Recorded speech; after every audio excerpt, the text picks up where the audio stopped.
मो ना मेहताब खान मो ओड़ाभर ग्राम पंचायत रे बासिंदा मु गोटे आईटी मैनेजर अच्छी कोऑपरेटिव बैंक रे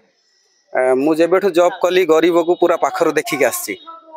तो मु जॉब करिया टाइम रे ही भाविक आसे कि मो दरमा जहाँ रहे ताधर प्रति मास मु किसी पैसा बाहर करी रखे और जब मो गाँव को आसे से पैसा को मु गरीब को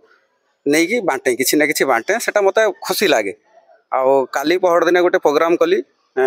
लगभग 100 पैकेट मु बागेली पूरा गोटे मासर राशन हिसाब से मु नहीं कि 100 पैकेट पाखापाखि बांटिकी आसी सब गरीब लोक बांटिली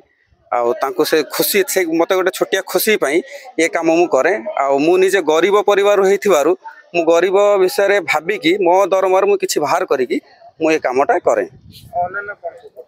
मु लोकों सहित ए रिसेंटली गोटे आमर बहुत गरीब लोक मार्च मसरे इलेक्ट्रिक बिल दे न पारे लाइट कटिगला तो मुझे जाई पहुँचली इलेक्ट्रिक डिपार्टमेंट सहित कथा भी हेली से मो कथा रखिले कनेक्शन भी देले आउ मेडिकल केस हुए लोकंकर मते जी भी हेल्प मांगते मुझे दिए आउ ए संगे गोटे नरसिंहपुर रे गोटे आमर मंदिर प्रतिष्ठा है से मो पाख आसते किसी देइछि तो छोटिया मोटिया जहाँ मो द्वारा है मु करें सेटा।